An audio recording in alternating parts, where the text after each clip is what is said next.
Forbes itu bilang 73% orang umur 25 sampai 35 tuh overthinker kronis.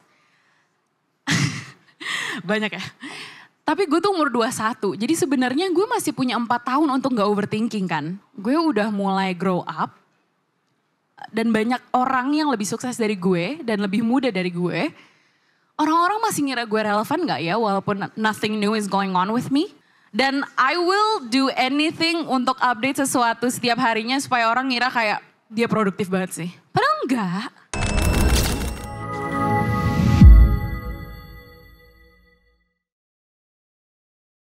Welcome to Overthinker Community. Oke, I'm your speaker, Kansa Hirunisa, umur gue 21 tahun. Let me start with majalah Forbes. Itu pernah meneliti bahwa 73% dari orang berusia 25 hingga 35 tahun itu dinyatakan overthinker kronis. Right. Bicara sedikit mengenai overthinking as a start. Gue baru berada di masa probation sih sebenarnya, karena gue baru ada di umur 20-an ini tuh baru 2 tahun berarti ya. Jadi sebenarnya belum bisa ngasih banyak insight tentang apa sih yang terjadi in our 20s. Tapi I have this motto dari SMP, yaitu extra to express. Jadi ini adalah salah satu embodiment of that, trying to speak in front of everyone. Dan love, gue melakukan ini purely for my love of life. And I love talking too. Jadi ada cerita sedikit, suatu hari my card declines at therapy. Itu ada tren sebenarnya di TikTok. Dan terus mereka malah ngeluarin orang yang gue paling iri, yaitu Kansa tapi versi 2019. Ada yang ngerasa sama gak sih 2019 tuh kayak golden age? Iya kan? Oh ya, pada tunjuk tangan ya. Oke. Setahun sebelum pandemi alias tahun 2019 adalah momen gue menjadi anak kelas 3 SMA.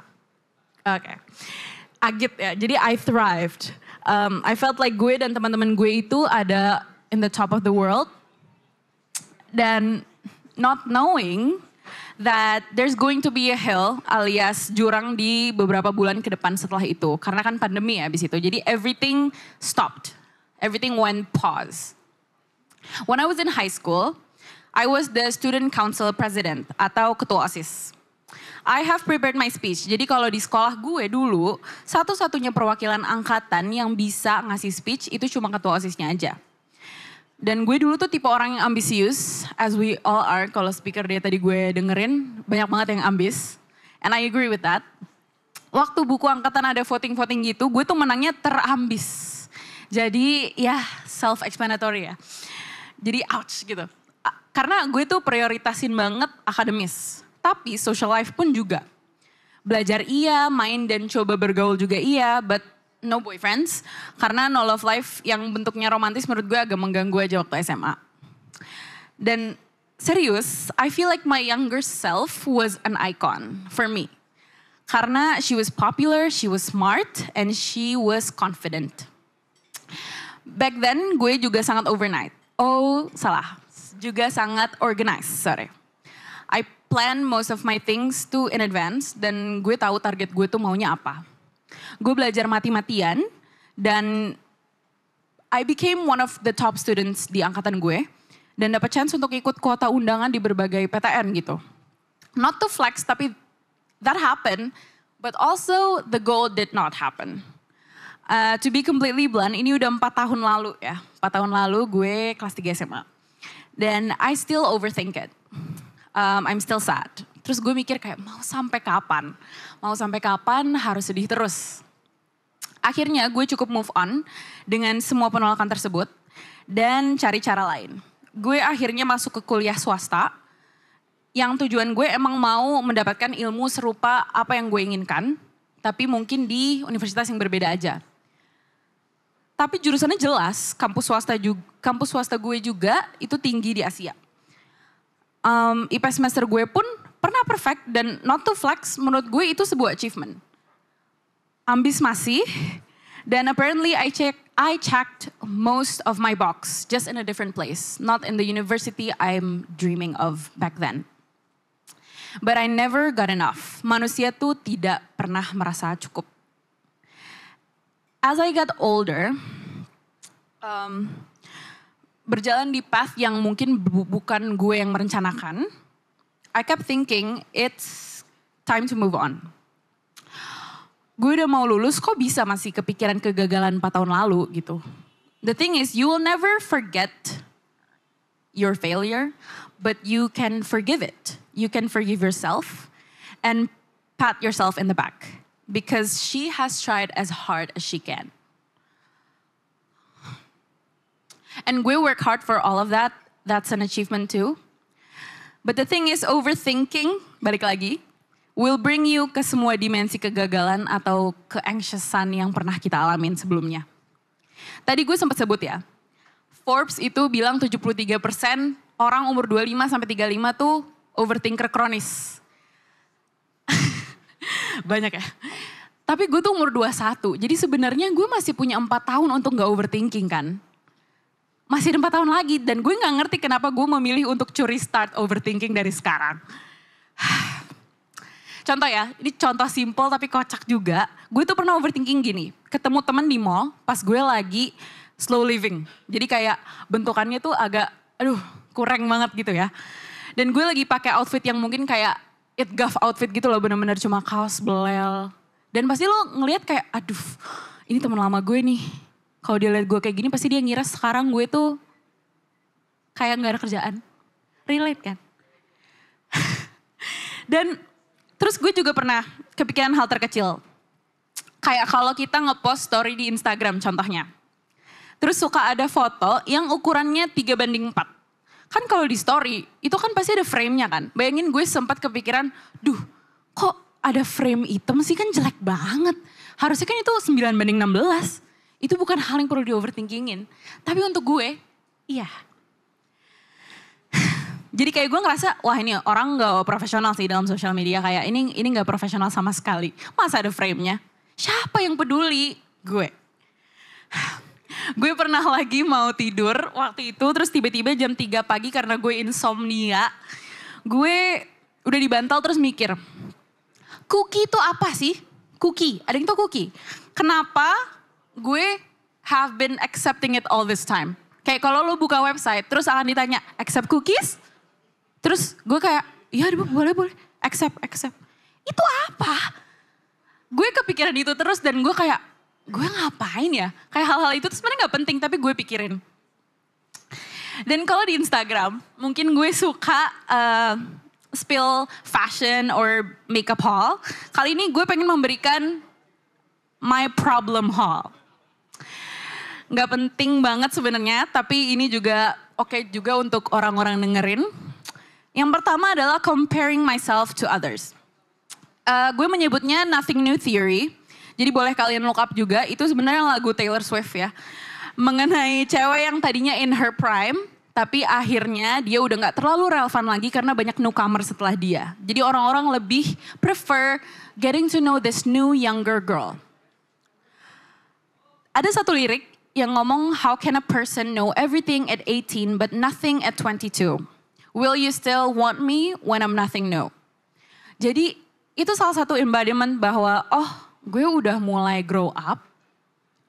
Dan banyak orang yang lebih sukses dari gue dan lebih muda dari gue. Orang-orang masih ngira gue relevan gak ya walaupun nothing new is going on with me? Terus ada juga Lazy Theory.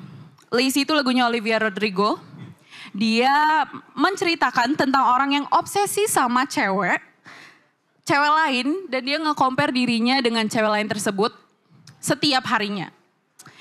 Mungkin karena cewek itu lebih cantik atau generally lebih hebat aja gitu dari dia.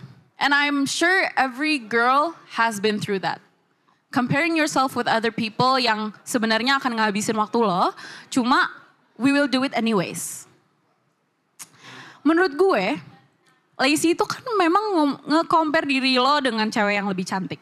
Menurut gue sering melakukan itu karena I cannot consider myself as a beautiful person. Gue belum bisa melihat gue sebagai the prettiest girl in the room. Karena I work hard to look presentable. Menurut gue bisa aja nih gue kesini gak make upan, gue pakai kaosan doang. And I feel probably less beautiful than I am today. Jadi kayak kalau misalkan ada orang ngelihat gue terus kayak minta deskripsiin, oh ya Kansa tuh baik banget. But at times gue pengen juga sih dibilang kayak Kansa yang cantik itu. But no, it hasn't happened yet to me, not that I know of. Dan selanjutnya itu adalah sebuah kritik terhadap diri gue sendiri. Gue juga mengurangi kebiasaan gue pengen pergi dan boros hanya untuk dilihat sering banyak aktivitas aja.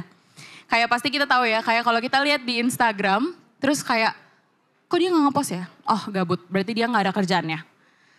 Dan I will do anything untuk update sesuatu setiap harinya supaya orang ngira kayak dia produktif banget sih. Padahal enggak. I'll probably just go out and get coffee. And that's the only thing that I do in the day. Kayak mungkin itu adalah cara gue supaya ngelihat orang-orang lihat kayak, dia sibuk. Padahal enggak. Fotokopi doang. Terus gue tuh kayak juga jadinya hold back of what I really want.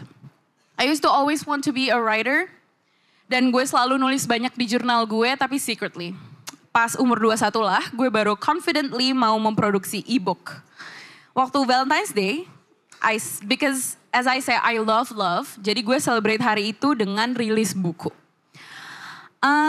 Ada 14 chapter, judulnya Oddly Specific Word Vomit.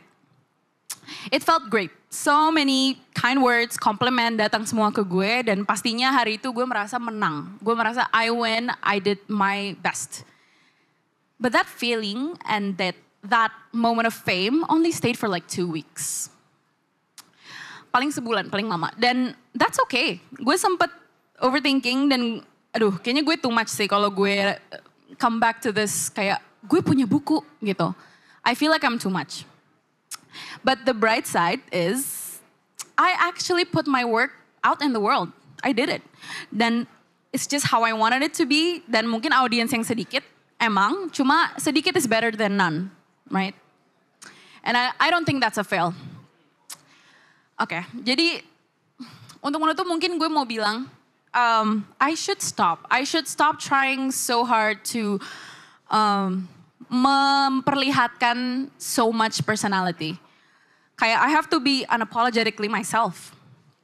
Jangan malu untuk embrace who you are. Dan gue juga karena dulunya sering banyak eksperimen kayak oke, orang harus mikir gue tuh orangnya seperti A, seperti B. Dan gue jadinya less expressive dan malah nggak sharing apa-apa. Sedangkan menurut gue harusnya gue nggak harus stop oversharing. Kayak gue sempat mikir dulu kayak should I be that mysterious woman yang nggak ngepost, yang kalau lo buka Instagram postnya cuma satu, terus kayak value itu tinggi banget karena dia anggun gitu. But no, that's not me. I'm a certified yapper. Jadi dengan keahlian dan hobi yang gue suka ini, sharing dan review hal-hal yang gak penting and nobody ask for, menurut gue jadi beruntung. Kayak gue udah gak beli lipstick 2 tahun karena most of my lipstick stock itu endorsean. Jadi kayak menurut gue, if you are expressive in that department, lakuin aja. Kayak it's your sign to do all those silly little videos. Jadi menurut gue itulah yang ngebuat gue punya signature. Dan gue harus own it. Kenapa harus malu? Nobody really cares. If someone does, justru itu adalah sign kalau audiens lo tuh makin gede. Karena mereka punya waktu sedikit aja untuk ngekritisi lo. As I became a person yang punya mindset being unapologetically myself, it has led me to so many achievements. Dan menurut gue lain kali, kalau gue bertemu sama momen overthinking, I think I have to start counting that I still have my wins too.